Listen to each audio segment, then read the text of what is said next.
मित्रांनो, अगदी अशक्य वाटणाऱ्या गोष्टीही आपल्या लाईफमध्ये घडू शकतात. अशक्य वाटणारही शक्य कसं करायचं?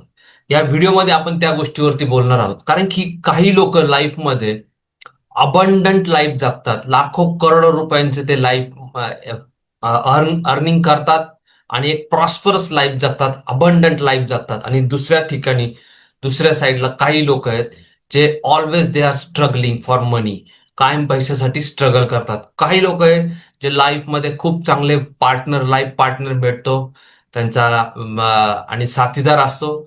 आणि दुसरीकडं आयुष्यभर कायम स्ट्रगल करत राहतात की लग्न कधी होईल किंवा आयडियल लाईफ पार्टनर कसा मिळेल. तर नंबर वन गोष्ट आहे ती म्हणजे आपलं पॉवरफुल इमॅजिनेशन.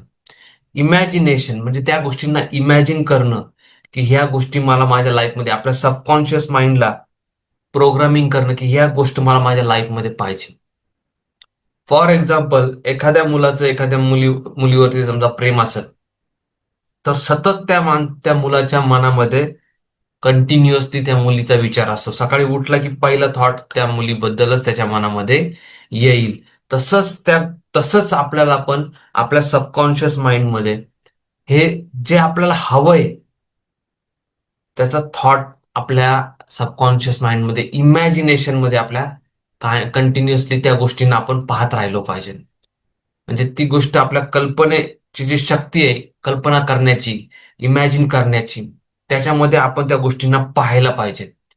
असं एक ऑलिम्पिक्समध्ये जो पोल वॉल्टचा जो गेम आहे, तर त्याला विचारलं होतं एकदा की तू इतका उंच बार लावलेला असताना तू इतक्या वर कशी जंप मारतो, आणि पलीकडं त्या पोल जो आहे त्यांनी तो जंप मारायचा आणि त्याचा रेकॉर्ड कोणीच तोडू शकत नव्हतं.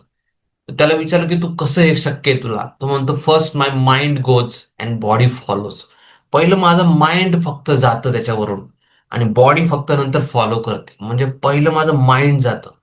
तर ती गोष्ट जर आपल्याला आपल्या लाईफमध्ये अट्रॅक्ट करायची तर पहिलं आपल्या लाईफ माइंडला ती गोष्ट माहिती असणं पाहिजे. त्याला इमॅजिनेशनची ताकद म्हणतात. Imagine and you will attract those things in your life. मित्रांनो, तर ही पहिली नंबरची पॉवरफुल स्टेप आहे, दॅट इज इमॅजिनेशन.